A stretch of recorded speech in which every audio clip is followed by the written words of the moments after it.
සුබ උදෑසනක් යාළුවනේ. කොහොමද ඉතින් ඔයාලට?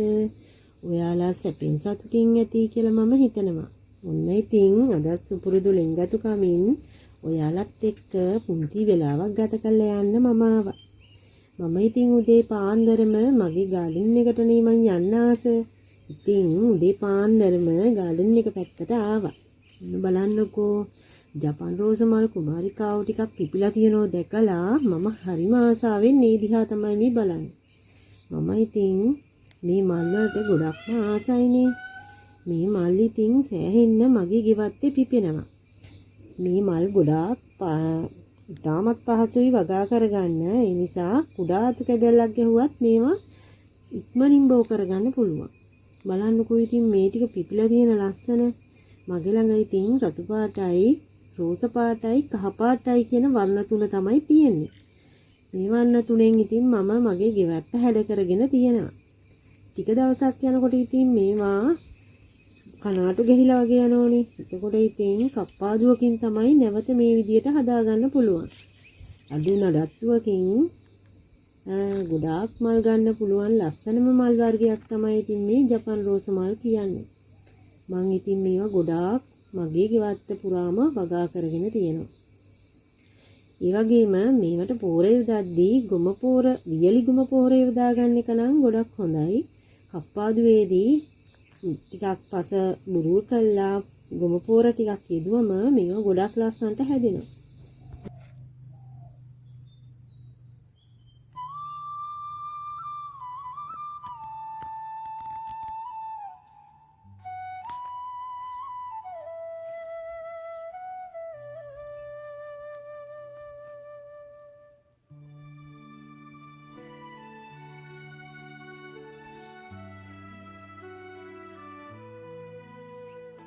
ඊට පස්සේ ඉතින් මම මේ මල් වල වල් තනකොළ ගලවලා දාලා මම මේ පැත්තට ආවා. පාර පැත්තට. පාර පැත්තට ඇවිල්ලා බලන්නකෝ මේ කහපාට මල් පිපිලා තියෙන ලස්සන. මේ කහපාට මල් නම් මගේ පාර දෙපැත්තෙම ගොඩාක් පිපිලා තියෙනවා. මල් වර්ගයේ නම නම් එච්චර දන්නේ නෑ. හැබැයි ගොඩාක් මේ මල් පිපිලා හරිම ලස්සනයි. ඒ වගේම මේ මල් වල ගොඩාක් බඹරු සමනල්ලු වහලා ඉන්නව මම දැකලා තියෙනවා. මේ වගේම අද මම තව දෙයක් දැක්කනේ. මගේ මල් වගාවේ ලස්සන සුදු පාට රෝස මලක් පිපිලා තියෙනවා දැක්කා. මේ මගේ අලුතින්ම ඉන්නපු චූටි රෝස පැලේ පිපිලා තියෙනවා දැක්කේ. බලන්නකෝ ඒකේ හැඩ. මම දැන් තමයි දැක්කේ. ඊට පස්සේ ඉතින් මම මෙන්න මේ විදිහට පොළොලි ගැටක් අල්ලලා මල් පැල ටිකක් ඉඳගෙන තියෙනවා. ඒවා සේරම කැලේ වෙලා තිබුණා. මම ඉතින් සේරම පැත්තකට දාලා මේ වල් තනකොළ ටික ගලවලා දාලා සුද්ධ කරන ගමන් තමයි මේ ඉන්නේ. බලන්නකෝ ඒවා ගොඩාක් අර එක එක කටු පඳුරු හැමදේම හැදිලා ඉතින් කැලේ වෙලා කැලේටම වැහිලා ගිහිල්ලා වගේ තිබුණේ. ඉතින් මල් පැල තිබුණ තැනක් කියලා හිතන්නවත් බෑ. මම ඉතින් මේ වල් තනකොළ ටික ගලවලා දැම්මා. ඊට පස්සේ ඇවිල්ලා ඉතින් මම ඩේලිය පැල ටිකක් ඉඳගෙන තියෙනවා පෝච්චි වල. ඒවයි දැන් පෝර ගතියක් ගිහිල්ලා සරු බව ගිහිල්ලා තිබුණු නිසා නිල්කට පෝර ටිකක් වටේට දමාගෙන මේ පසබරු කළා තමයි ඉතින් මේ නිල්කට පෝර දමාගත්තේ. බලන්නකෝ අපි මල් ගහක් සිටවද්දී වටේ තියෙන පස් ටික බුරු කරලා ගන්න ඕන. ඊට පස්සේ මුල් වලට ටිකක් දුරින් නිල්කට පෝර ටිකක් මේ වගේ දමාගත්තම ටික දවසක් යද්දී ඉතින් ගහ සරුවට හැදෙනවා. ඊට අමතරව පෝර යොදද්දී වියලි ගොම පෝර නම් ගොඩාක්ම හොඳයි. අර පෝර වලින් ගන්න ආලෝ කෙටි කාලින පෝර වලින් ගන්න ආලෝ මේ එලියක් වගේ දෙයක් නෙවෙයි ගොම පෝර දැම්මම මල් පැලේට ලැබෙන්නේ. ඒක හැමදාම එකම විදියටම මල් පැලේ ලස්සනට හැදිලා තියෙනවා. ඒ වුණාට ඉතින් මම මෙතෙන්දී ළමා ගත්තා මේ බෝගන්නිලා පැලවලට හිම නිල්කට පෝර. ඒ වගේ මෙන්න මේ දාන්නේ පැන්ඩෝලා කියන මල් පැලයක් තියෙනවා. හරිම ලස්සනයි රෝස පාට මල් වර්ගයක් පිපෙන්නේ. මේ පැලේ වටේටත් මම පස්බුරු කළා මේ විදිහට නිල්කට පෝර ටිකක් දාගත්තා. අපි බලමුකෝ මේවා නිල්කට පෝර කියන්නේ ටිකක් ගස් වර්ධනය වෙන පෝරක්නේ. ටික දවසකින් කොහොමද මේ මල් පැල හැදිලා තියෙන්නේ කියලා. ওই විදියට ඉතින් අද දවසේ මම කරේ බෝගන්විලා තවත් පැලයකට මේ විදියට පෝර ටික දාගෙන මේ හදන ගමන් තමයි ඉන්නේ. මේ බෝගන්විලා පැලේ නම් රෝස පාට මල් ටිකක් තමයි ගේනකොට තිබ්බේ.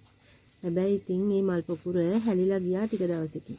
ඊට පස්සේ මම කරේ ගොම පෝර ටිකක් ගෙනල්ලා මේක සිටවලා පෝච්චි වටේට දාගත්තා. එහෙම කරාට පස්සේ මෙන්න මේ දළු ටික ආවා. මට ඉතින් මේ ගහ තව හොඳට හදා ගන්න ඕන හන්දා මේ ගහටත් මම නිල්කට පෝර ටිකක් එකතු කරලා මේ විදියට පස් වලින් වහලා තිබ්බා. ආයෙත් ඊට පස්සේ ඇවිල්ලා අර තනකොළ වෙයිලා තිබිච්ච මල් පැල ටික මේ විදියට සුද්ධ කරලා ගත්තා ඉතින්. ඒවයි නම් ඇත්තටම සෑහෙන මල් තනකොළ හැදිලා තිබුණේ වර්ෂාවත් එක්ක ඉතින් නෙලා ගන්න බැරි වුණානේ. ඒ නිසා තමයි මේ තනකොළ ගොඩාක් වැවිලා තියෙන්නේ. දැන් ඉතින් මේවා සේරම සුද්ධ කරලා ලස්සනට ඉතින් හදා ගන්න ඕනේ.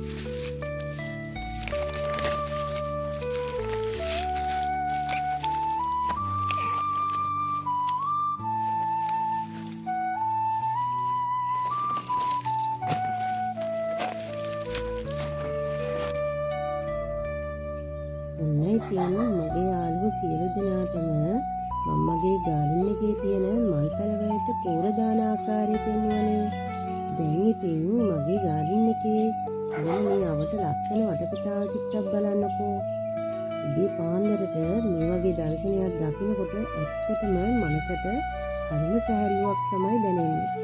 මම ඉතින් හැමදාම උදේට නැගිටලා මම මගේ ගාඩන් එකට යන්න පුරුදු වෙලානේ ඉන්නේ. මං ඉතින් උදේ පාන්දරට මේ දර්ශන හැමදාම දකිනවා. අද නම් යන්තමට මීදුම පිබිලා හරිම ලස්සනයි. බලන්නකෝ යන්තම් මීදුම් ගතිය තියෙනවා.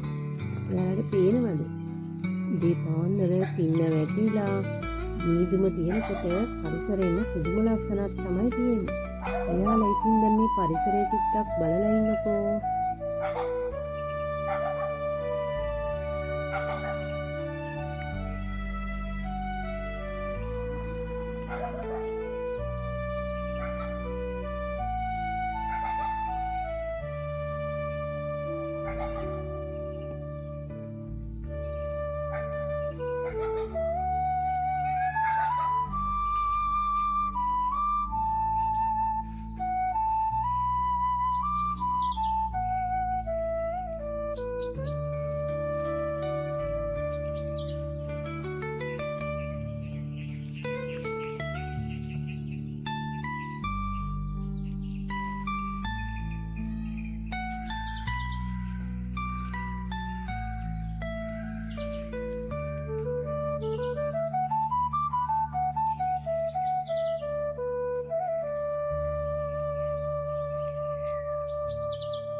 දැන් වෙලාව හවස 2ට විතර ඇති.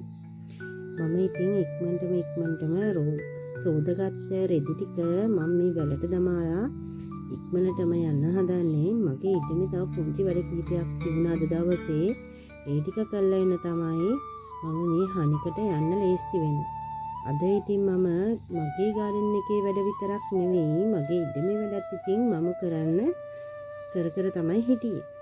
ඉතින් උදේම නැගිටලා මම කරේ අද දවසේ ඉතින් කරන්න තිබුණු තේජමේ වැඩ ටිකත් කරපු එක තමයි. ඊට පස්සේ තමයි ඉතින් මම දැන් මේ හවස 3ට විතර වගේ ඇවිල්ලා මගේ මේ ගාඩන් එක වටේ තවරවුමක් ඔයාලත් එක්ක යන්න සූදානම් වුණේ. බලන්නකෝ ඉතින් මම මගේ ගාඩන් එකට එකතු කරගත්තු තවත් පුංචි දේවල් මොනවද කියලා. මම ඉතින් නිකන් ඉන්න ගමන් ඉතින් කරන්නේ මගේ ගාඩන් එකට අලුතින් මොනවා හරි දෙයක් හදාගන්න එක තමයි.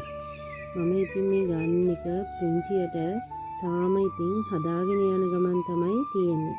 පේනව නේද ඔයාලට? මම ඉතින් මේ අයිනෙන් සයිඩ් එකෙන් ටික අලුතින් මල් එකතු කරමින් තමයි ඉන්නේ.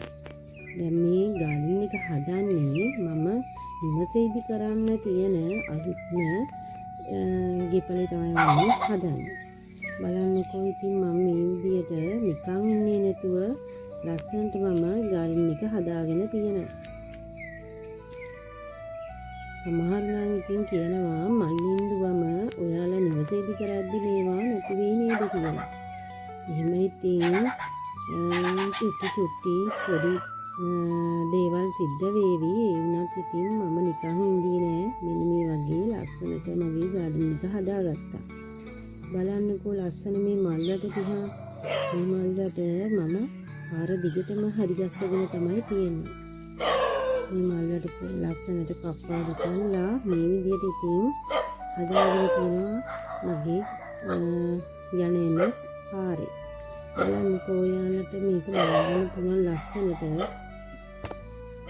ඔයාලා ඉතින් මේක දිහා චුට්ටක් නරඹන්නකෝ එහෙනම් මම මේ කතාව පොඩ්ඩක් නවත්තලා ඔයාලට ඉගෙන එක බලන්න ඉඩ දෙන්නම්කෝ.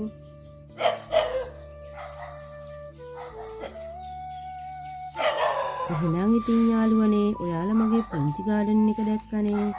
නැවත ඔයාලත් එක්ක වීඩියෝ එකකින් හම්බ වෙනකම් ඔයාලගෙන් මම සමුගන්නම්. එහෙනම් ඔයාලට තෙරුවන් සරණයි.